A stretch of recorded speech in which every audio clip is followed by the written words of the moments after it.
नमस्कार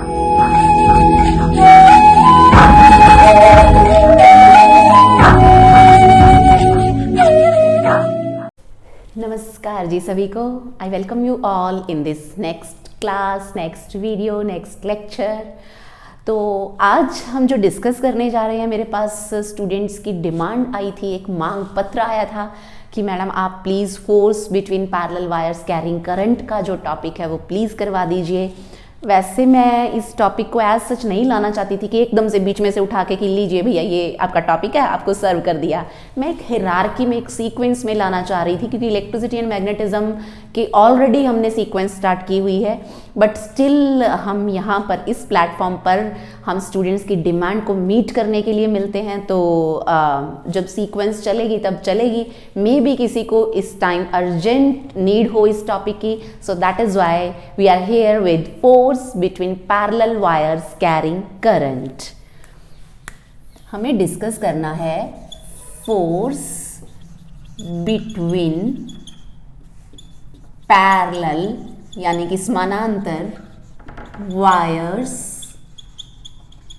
carrying current.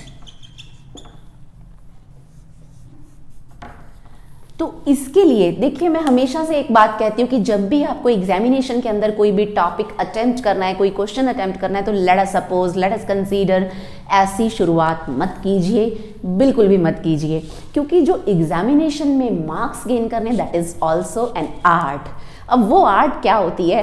अब देखिए, जैसे मान लीजिए कि आपको स्कूल में या कॉलेज में या यूनिवर्सिटी में टीचर्स ये कह देते हैं कि चलो कल हम आपको टूर पर लेकर जाएंगे, आप अपने घर से 5,000 रुपीज़ लेकर आना, और आप जाते ही घर पे कहेंगे 5,000 दो धाड़ आपको नहीं मिलने वाले हैं। आप पहले जाकर एक भूमिका बनाते हैं कि आज टीचर ने ये हमें करवाया, वो हमें करवाया, हमें सपोज आर कैट इंदौर में लेकर जाना है, वहाँ पर लार्जेस्ट प्लेजर है, वहाँ पर ये है, वहाँ पर वो है, वहाँ पर इस टाइप का एक्सपोजर हमें मिलेगा। तो आप बड़ी सारी उनके सामने कहानियाँ बना देते हैं। फिर आप कहेंगे कि श्यामा जा रही है, गीता जा रही है, या रोहन जा रहा है, सोहन जा रहा है, तो मुझे भी जाना तो आपको बोलने की ज़रूरत ही नहीं होती है।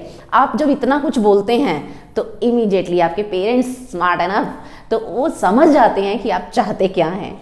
तो एग्जैक्टली सेम जब एग्जामिनेशन में आप क्वेश्चंस अटेम्प्ट करते हैं, तो आप पहले थोड़ी सी भूमिका बनाइए कि what are you going to attempt. जो आपसे क्वेश्चन में पूछा गया वही कीजिए, या what concept you are going to use over there. तो जब हम दो पैरेलल वायर्स के बीच में करंट है, उन वायर्स के बीच में, and we are going to calculate the force, तो वहां पर हम कॉन्सेप्ट कौन सा लगाएंगे? मैग्नेटिक फील्ड का, मैग्नेटिक फोर्स का। और जो मैग्नेटिक फोर्स है उसका फॉर्मूला आप लोगों को पता है, on a current carrying conductor placed in magnetic field, that is VIL sin theta. या फिर मैं कहूं कि आप लोग एक फॉर्मूला और यूज करते हैं कि स्ट्रेट कंडक्टर की मैग्नेटिक फील्ड का फॉर्मूला यूज करते हैं, and that has been derived by using Biot Savart law. तो आप लोग ये कहेंगे कि the force between parallel wires carrying current can be calculated or can be found with the help of formula obtained from Biot-Savart law and magnetic force on a conductor placed in magnetic field, uniform magnetic field। क्योंकि आपको पता है जब किसी conductor को हम magnetic field में रखते हैं और वो मैग्नेटिक फील्ड यूनिफॉर्म है, तो उस कंडक्टर के ऊपर फोर्स लगती है, सोचिए कितनी फोर्स लगती है? BIL sin theta. और अगर वहां पर मैं थीटा को कर दूं 90 degree, then that force becomes BIL, क्योंकि साइन 90 इज नथिंग बट 1। तो हम लोगों को इसी कॉन्सेप्ट को यूज करना है कि हमारे पास एक ये वायर है, सपोज एक ये वायर है। यहाँ पर दो केसेस अराइज होते हैं। केस नंबर 1 कि when wires carrying current in parallel direction, दो वायर्स हैं, उन दोनों के अंदर जो करंट है वो पैरेलल करंट है। सपोज I1 इस वायर में करंट है and I2 is the current in the second wire, and this is wire number 1, this is wire number 1 and wire number 2। अब इन वायर्स के अंदर क्या है कि इन दोनों के बीच का जो डिस्टेंस हम ले रहे हैं, suppose that distance is D। आपको ऐसे ही एग्जाम में लिखना है, पहले आपने कॉन्सेप्ट लिख दिया कि we are going to use formula obtained from Biot-Savart law as well as force on a conductor placed in magnetic field। उसके बाद आप कहेंगे consider there arise two cases, wires carrying current in parallel direction and wires carrying current in anti-parallel direction। So in first case we are going to discuss about wires carrying current in parallel directions। Consider two wires, wire number 1 and wire number 2, carrying current I1 and I2 in the parallel direction. Suppose they are carrying current in upward directions. Now we are going to show the magnetic field because of this wire and because of this wire. Field because of this wire, wire number 1 is B1, but that field will be acting on wire number 2. In the same way, field acting on wire number 1 is because of wire number 2. यानी कि ये जो first wire है ये force लगाएगी second wire के ऊपर और ये सेकंड वायर फोर्स लगाएगी फर्स्ट वायर के ऊपर, यानी कि ये इसकी मैग्नेटिक फील्ड की वजह से फोर्स फील करेगी और ये इसकी मैग्नेटिक फील्ड की वजह से. यहाँ तुम वहाँ हम कहाँ तुम, तो उलझना नहीं है आप लोगों को, ध्यान से देखिए. सपोज ये है वायर नंबर 1, इसकी वजह से फील्ड है B1 और वो काम करेगी इधर, तो मैं उसको शो भी कर दूंगी इधर. उसके लिए हमें रूल कौन सा लगाना है? Right hand thumb rule. अपना खुद का राइट हैंड, दूसरे पड़ोसी का मत पकड़ लेना. तो देखिए क्या होता है right hand thumb rule. Put your thumb in the direction of current and curl your fingers and देखिए अंदर की तरफ जा रही हैं. या आप राइट हैंड पाम रूल भी लगा सकते हैं कि ये मेरा ऑब्जर्वेशन पॉइंट है, इस साइड करंट है, करंट की डायरेक्शन में थंब रखना है, ऑब्जर्वेशन पॉइंट की तरफ हमें अपना पूरा हाथ लेकर जाना है, इंडेक्स फिंगर लेकर जानी है और बाकी सारी फिंगर्स इंडेक्स फिंगर के पीछे पीछे चलेंगी. जहां तू वहां मैं तेरे पीछे पीछे, तू जहां जहां चलेगा मेरा साया साथ साथ रहेगा. तो देखिए जब आप इस तरीके से इसको रखेंगे तो ये जो पाम है इट इज इनवर्ड्स, यानी कि इसकी वजह से जो फील्ड है इसके ऊपर काम करेगी, इसलिए मैं इसके पास ही शो कर देती हूँ इनवर्ड्स. लेकिन फील्ड इसकी है, ये वायर नंबर 1 है, तो इसको मैंने कह दिया है B1.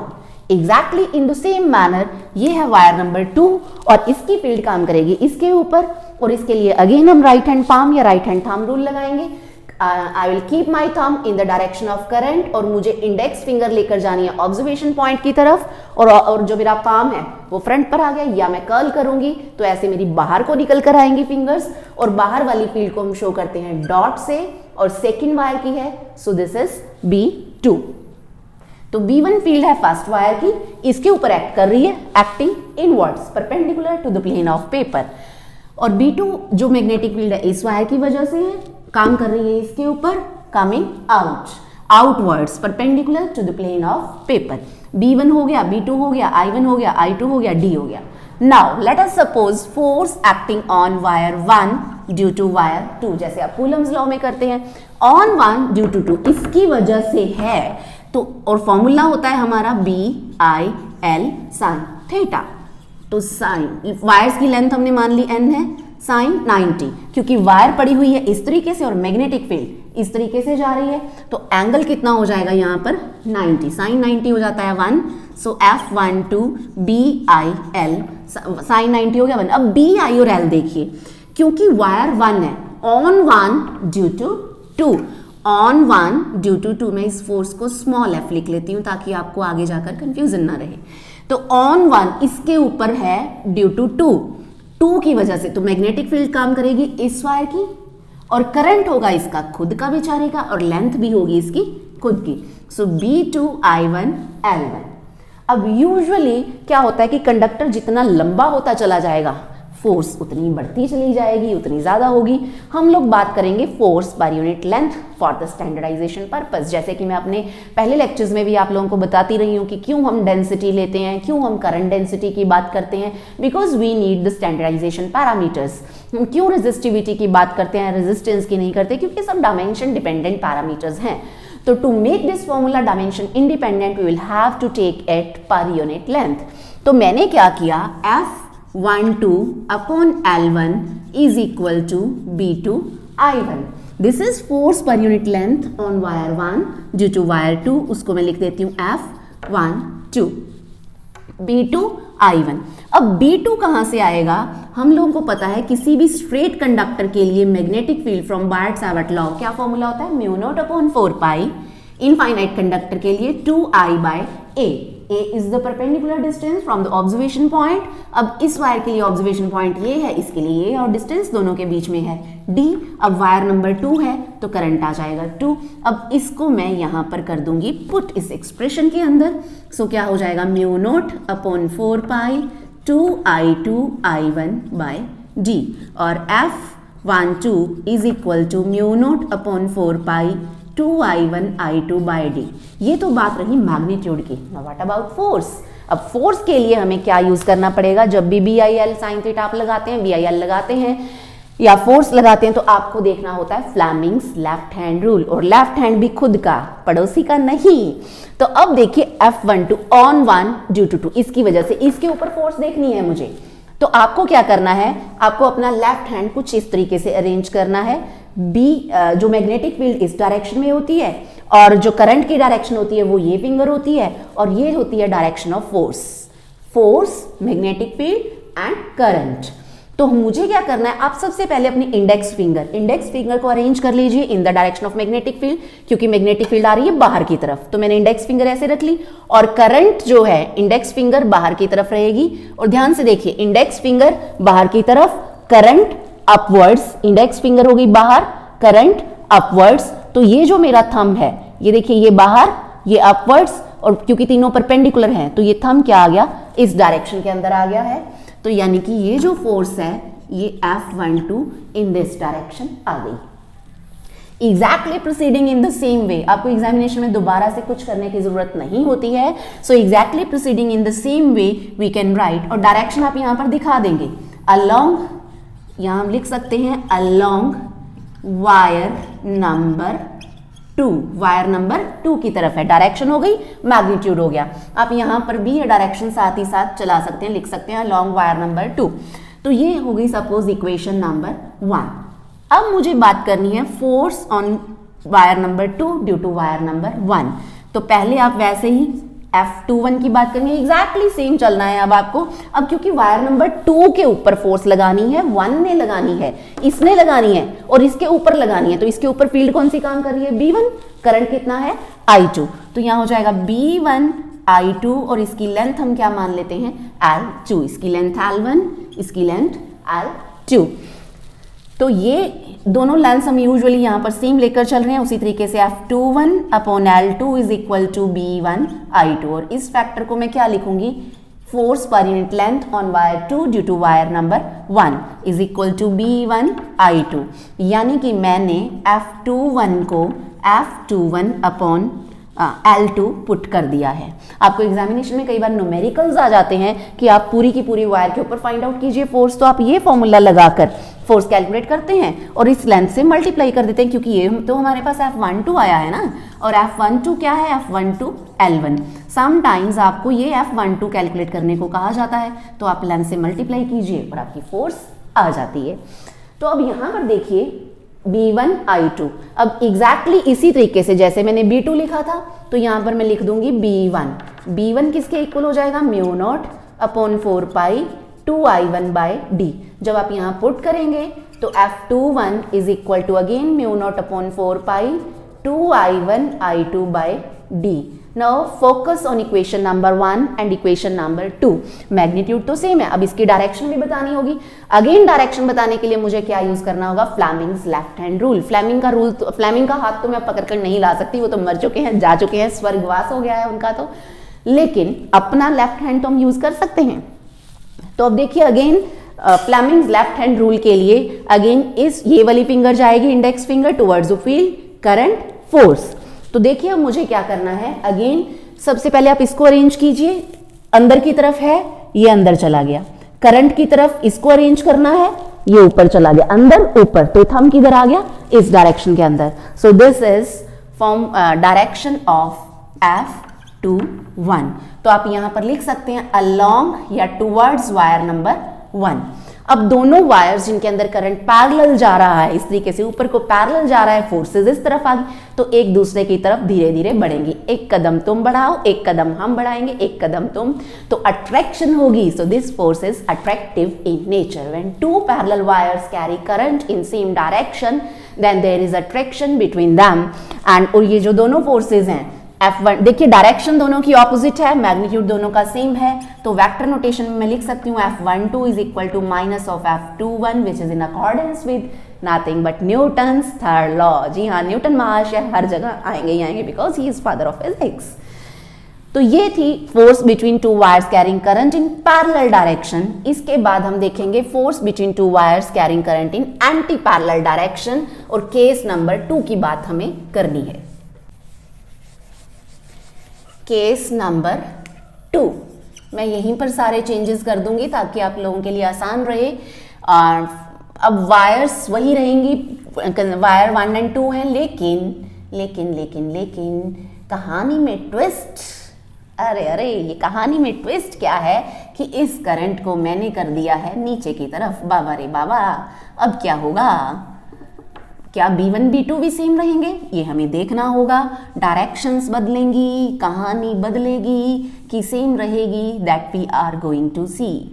Initial parameters remaining the same.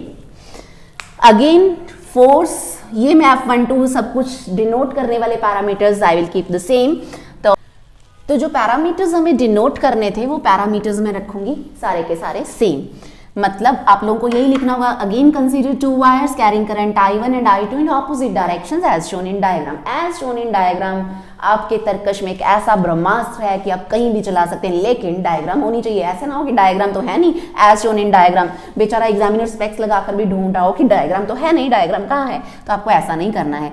आप कहेंगे 2 वायर्स हैं जिनमें करंट है I1 I2, ऑपोजिट डायरेक्शन में वायर्स करंट ले रही हैं। फॉर्मूले ये सब रहेंगे, मैथमेटिक्स सब कुछ सेम रहेगा। पहले मैं आपको डायरेक्शंस दिखा दूं। Magnetic field of wire number 1 which will be B1 acting on wire number 2। Direction के लिए again right hand thumb rule, खुद का राइट हैंड थंब की डायरेक्शन, थंब करंट की डायरेक्शन में और पाम इनवर्ड्स, ये वाला जो मेरा पाम है अंदर चला गया, या फिर आप फिंगर्स कर्ल कर लीजिए, फिंगर्स जाएंगी अंदर की तरफ। तो magnetic field B1 is directed inwards perpendicular to the plane of paper, यानी कि again sine 90। Exactly same magnetic field due to wire 2 that is B2। अब B2 again right hand thumb rule, right hand मेरा खुद का हाथ है। देखिए मैंने क्या किया, करंट की डायरेक्शन में इसको रखा एंड पाम अंदर को चला गया, या फिर मैंने फिंगर्स कर्ल करी, ये भी चली गई अंदर को इस डायरेक्शन में। ऑब्जर्वेशन पॉइंट की तरफ आपको रखना होता है। तो दोनों ही फील्ड्स अंदर आ गई। बाबा रे बाबा, अब क्या होगा? तो देखिए B1 B2 तो इधर हो गए हैं। अब force on wire 1 due to 2, इस वायर के ऊपर इसकी वजह से अगेन B2, मैग्नेटिक फील्ड उसकी रहेगी, इसके ऊपर काम करने वाली मैग्नेटिक फील्ड है B2, करंट है I1, लेंथ है L1, थीटा है 90। तो B2 I1 L1 90, exactly same sign 91। तो ये कहानी तो भैया रहेगी सारी की सारी सेम, फॉर्मूला सेम, सब कुछ सेम। बात आ गई है डायरेक्शन के ऊपर। अब हमें देखनी है इसकी direction.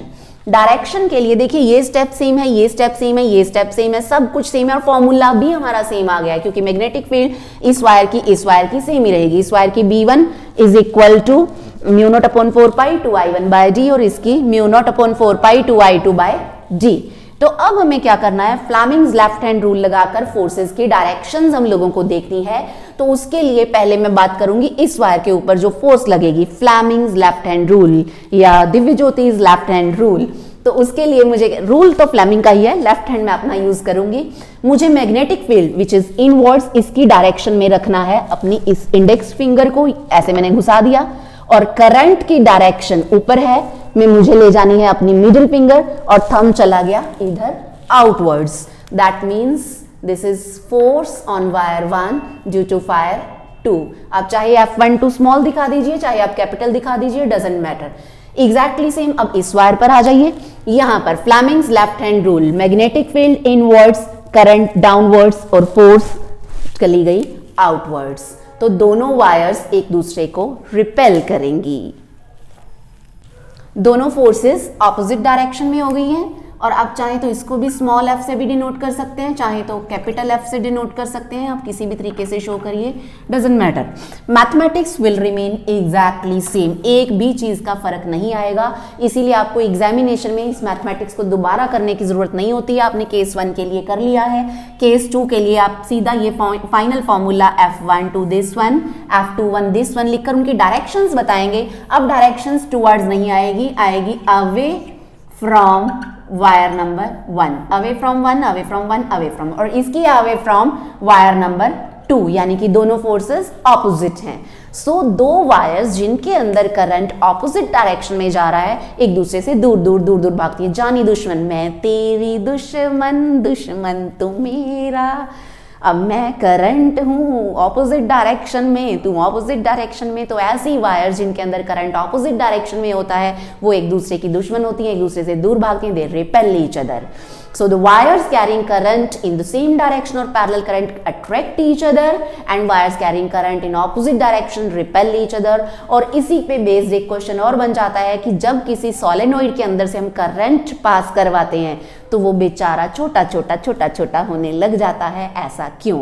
Why the length of solenoid decreases when we pass current through it? जब आप सोलेनोइड के ऐसे कॉइल्स की बात करते हैं तो जो पैरेलल कॉइल्स, पैरेलल वायर्स आ जाती हैं उनमें करंट पैरेलल आ जाता है.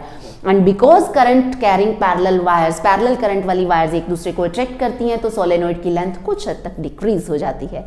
तो ये था वो टॉपिक जो मैं कहूँगी एक मांग पत्र के रूप में आपकी तरफ से मेरे पास आया था. अगर ऐसे ही किन्हीं और टॉपिक्स की आपको ज़रूरत है, I will definitely bring those. तो आप मुझे बताते रहिए, मैं यहाँ पढ़ाती रहूँगी, लाती रहूँगी. अदरवाइज जो हमारी सीक्वेंसेस चल रही हैं डिफरेंट टॉपिक्स की, वो तो चलती ही रहेंगी.